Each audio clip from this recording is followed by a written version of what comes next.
at that behind me, a somewhat forlorn and ravaged Bronze Age burial cairn out here in the middle of nowhere. And isn't it funny that so much of what we know about our prehistoric ancestors comes from where they buried their dead? This one here is on the edge of Great Asby Scar in Westmorland, and it's an unrecorded excavation. We can only assume 18th or 19th century, but there's no record of what came out of this Bronze Age burial cairn. And it's impossible to visit places like this and see anything other than a real respect for the dead in prehistoric society. But what about human sacrifice?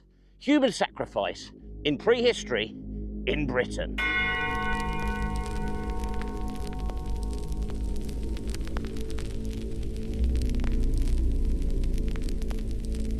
This programme, video, contains descriptions of prehistoric sacrifice. Viewer caution is advised. Perhaps we should have done that warning before we showed them my burning face. That is what we are looking for this week. Evidence of human sacrifice, specifically in Britain in the Neolithic.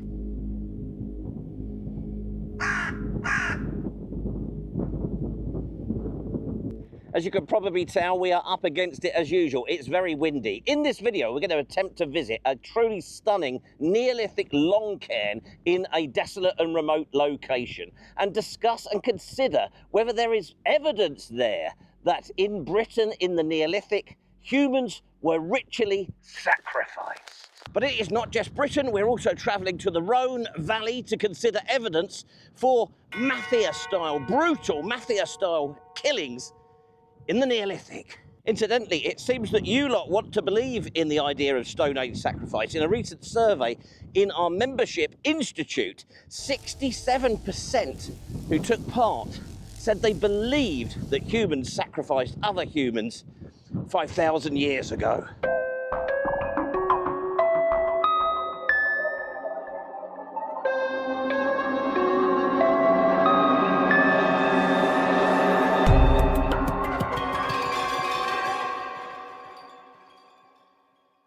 Under normal circumstances, looking at a beautiful buttercup meadow like that one behind me, I find it impossible to countenance the idea that anybody in Britain ever sacrificed another human being. However, I have given up vaping this week, and to be brutally honest with you, I could quite happily sacrifice somebody today.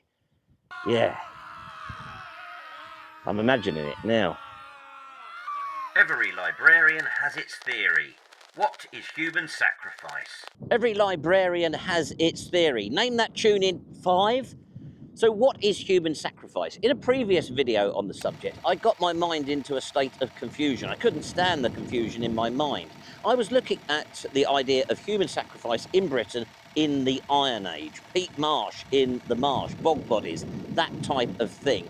And it got me to thinking that there really is a distinction, isn't there, between the concept of killing in a ritualized fashion a perfectly healthy and useful member of the community to appease gods versus the idea of killing a bad person, an enemy, a criminal, something like that, in a ritualized fashion. Now, even in Caesar's highly politicized account of the Wicker Man, time for a Brit Eklund overlay there, in Gaul, he acknowledges that this process involved the execution of criminals. There is a throwaway sort of demonising line that they sometimes threw some innocence in if there weren't enough baddies around to fill the cage. Moving on to the Stone Age then the experts, you know, the beards, a lot of them do seem to be pretty sure that ritualised sacrifice of human beings was a part of Neolithic culture, Neolithic society. Effectively, it falls into 2 types. Now, we'll call number 1 the retainer sacrifice. This is the idea that an important chief, an important leader has died, and members of his family, wives, children, servants, slaves, were sacrificed as part of that burial process to accompany him on his journey into, or her, on their journey into the afterlife. And then the second type of sacrifice is what we might call agrarian or fertility-based sacrifice. So that's where there is this view that because this is a farming community, these are the first farmers, they needed to sacrifice somebody to appease the gods to make sure that they got the rain, that they got the sun that they needed. It is this idea, please don't make my voice vinyl, please, for this bit. Thank you. It is this idea of killing a completely innocent member of the community to appease the gigantic sky wizard up in the clouds that both intrigues and appalls me in equal measure. Right, so next we are off to Westmorland to see if we can find any evidence of ritual sacrifice in the Stone Age here in Britain. Praise picnicking in the British countryside, a site of human sacrifice in Britain.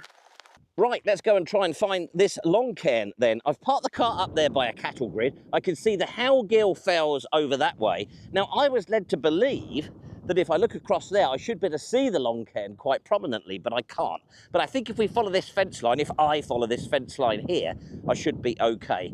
And I just wanted to say, just reassure you basically, I don't want to sacrifice any of you lot, obviously. Well, maybe one or two of you, but most of you are safe. Whilst it's very tempting to stick down by that fence in this sort of terrain, I have learnt you want to get up a little bit because of the bogs and all the like. The other interesting thing about this site we're going to have a look at, as well as the History Horror Files sacrifice bit, is it even a long cairn? There's a question mark over that for me anyway, but we've got to get there. Onwards! And there will be a little bit of bag inconsistency as just happened there, because it is so windy here today. I'm having to use my camera bag to hold the tripod down. I don't know if I'm going to be able to get the drone up when we get there, which will be a bit of a shame if we can't, but we used to manage without it, didn't we?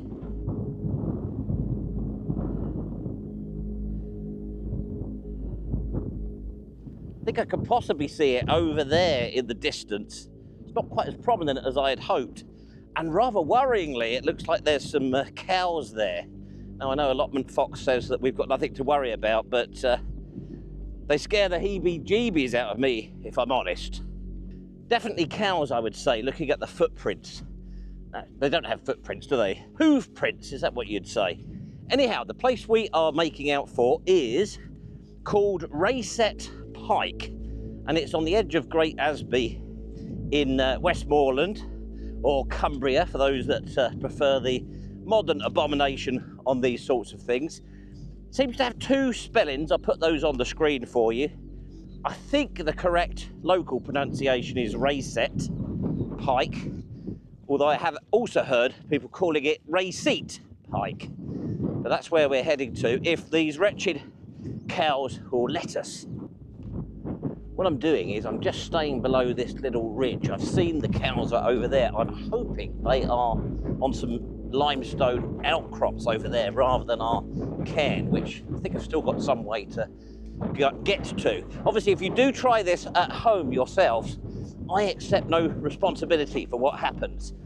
I don't have any insurance or anything like that, so you'd ruin me if you tried to make a claim. Big sinkhole there. The dangers of antiquarianism. I don't know if you can see him up there. There's a cow. There's the cairn.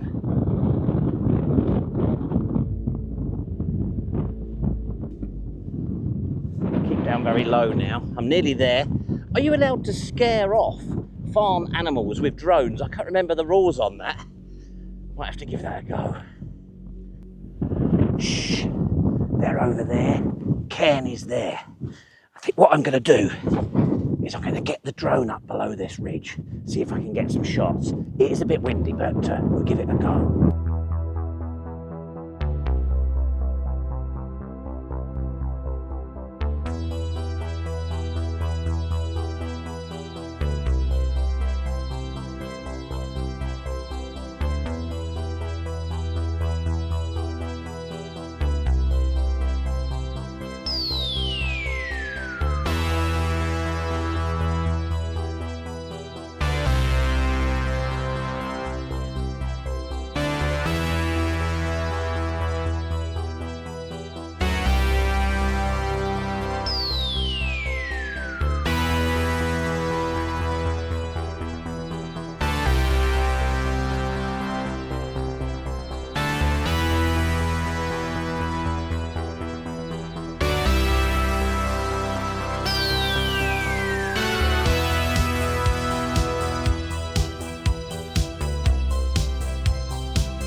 I am hoping that you just watched a drone sequence. It is really windy, so I don't know how well that's going to turn out. I might have to Google Earth, scan it.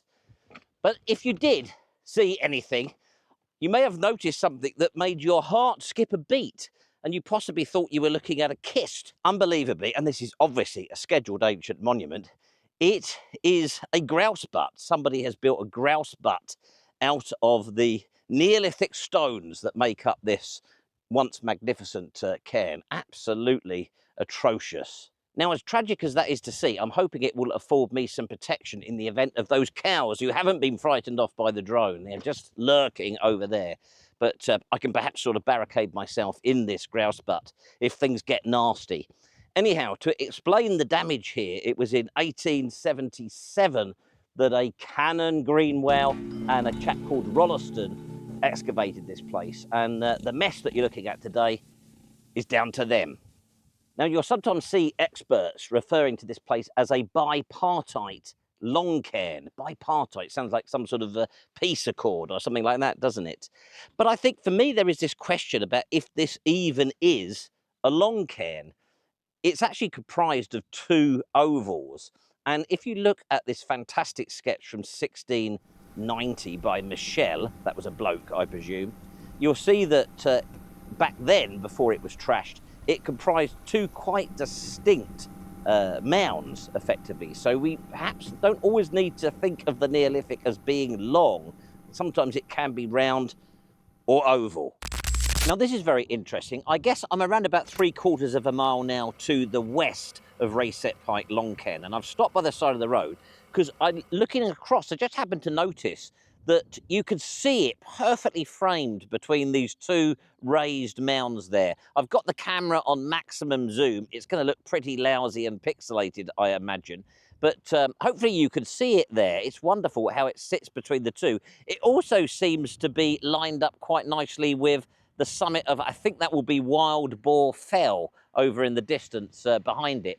But it has got me thinking about this point I raised earlier. Is this even a long cairn? We always think the Neolithic burials have to be long cairns, don't we? We don't see the Neolithic as being round, circular, as we got in the Bronze Age. But I think looking at this, it's the bridge. There's a bridge, isn't there, between the two, very clearly now. But is that bridge the result of the good old cannon just lobbing the contents out of each of these mounds into the gap in between the two? If you look at Michel's picture from 1690, the mounds are quite distinct, aren't they? There is some sort of stone or something in between the two, suggesting there was some form of bridging going on at that time.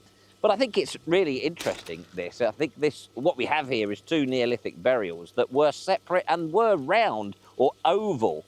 And then later on they've got joined. Maybe they were joined during the Neolithic, or maybe that process of them joining together happened a whole lot later on.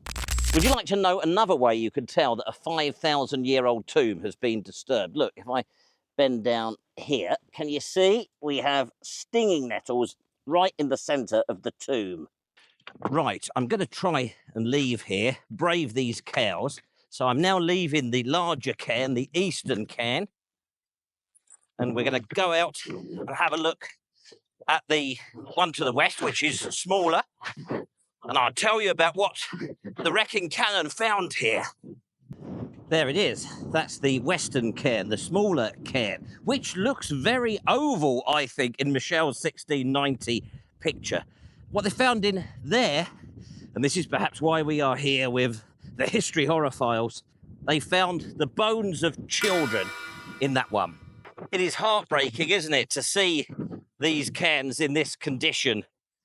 I mean, these 19th century antiquarians and archaeologists were absolutely terrible. They just came and grabbed what they wanted from the site and then just left it like this. It's bleeding awful, isn't it? Anyhow, it is what it is, as Honest Places, Danny from Honest Places would say.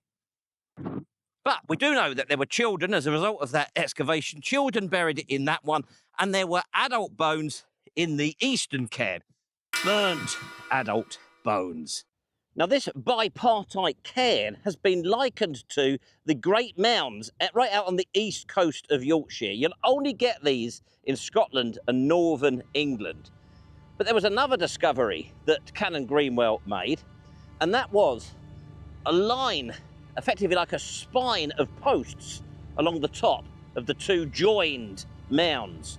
Post holes for timber posts with charcoal in the bottom. Charcoal then, so are we looking at an example potentially here of a retainer sacrifice in the Neolithic?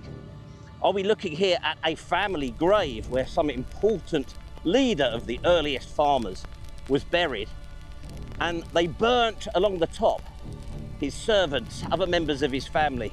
They even threw some kids in for good measure. Or possibly, you know, it's something about fertility here. They are sacrificing for fertility. You know, remember, this open landscape that we're looking at here today would have still been pretty heavily wooded, most likely at the time this mighty cairn was thrown up. Well, I guess that at least 67% of you are going to believe that there was Neolithic sacrifice here. All these implications. The problem with this idea. Of course, as you would expect, there are problems with this idea. A few post holes with charcoal in them does not necessarily all tie in with the interment of people in these cairns. The human burnt bones at this end could very well have been cremated elsewhere. The children's bones could very well be secondary burials, later usage of the site. There is another problem with the burning sacrifice idea here at the eastern end. There's the cairn. Somewhere along here, according to Karen Greenwell's poor excavation notes, they found a trench, a transverse trench with sign of timber posts in it as well. So yes, we've got some timber posts across the spine, but there seems to have been some sort of timber palisade fence type thing around it. You know, mortuary enclosure springs to mind. I'm adaptable, and I like my new role. A sacrifice behind the scenes. So my husband asked me to make a Neolithic doll, as one does when they get to his age, and he wanted me to put a face on it. So I made this out of bits of paper, screwed up, a pair of old tights, and I've put a face on it. His face. He's going to love it. Could have been a dangerous life. Stone Age sacrifice in Europe. Mafia style. No expense spared this week to tell our story. I'm in the Rhone Valley. Look at the size of the grapes there. Who am I kidding? Have you got any idea how much an amateur YouTube antiquarian earns? Surely I can just have one drag, no? Anyhow, let me tell you, it's not the national living minimum wage or whatever it's called. Across a huge geographical region extending from Poland to the Iberian Peninsula, there are 20 known instances from 15 sites of seemingly tortured human sacrifices. In 1984, Eric Krubezi excavated a 5,600-year-old site at Saint Paul Trois Chateaux.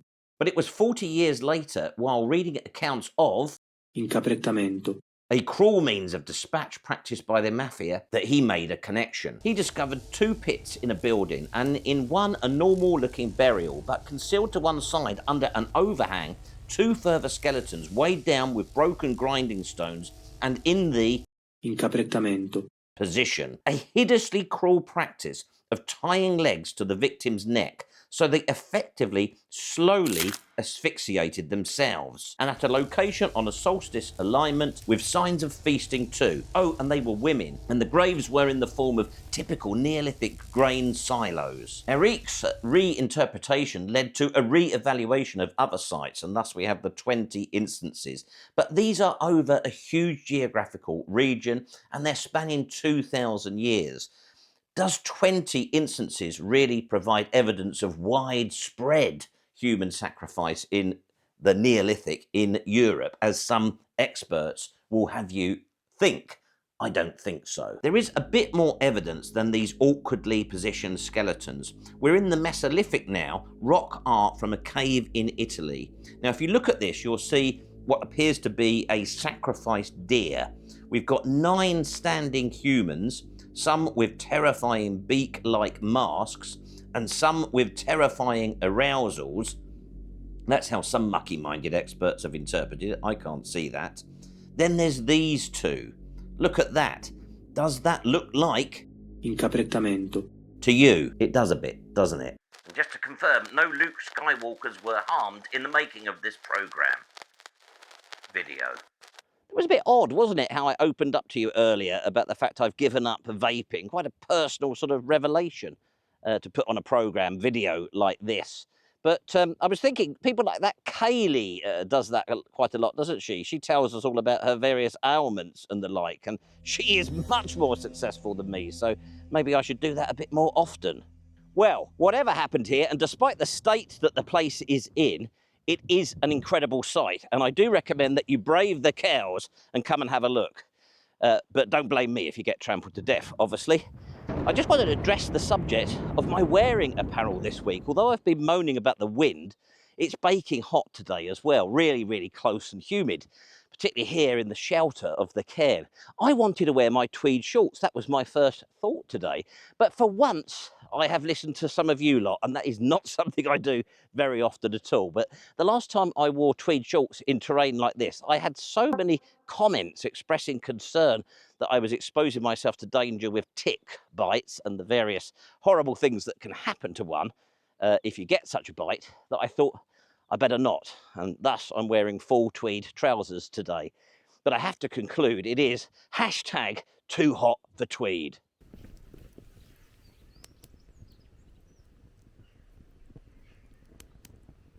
Interesting stuff. Now, of course, there are plenty of other examples in Britain of strange things from the Neolithic. Headless bodies, bodiless heads, that sort of thing. There was even an earlobe found under a megalithic stone somewhere or other, Anglesey, I think. If you know of any cases, please do let me know. It really is an intriguing subject. Thanks very much for watching. Now, if you excuse me, I'm just going to ring the missus. She's been organising some state-of-the-art effects for us this week. I just want to make sure that that's gone okay. Oh, hi, darling. Yeah, just wanted to check. How did the effects go? Yeah, it's gone fine.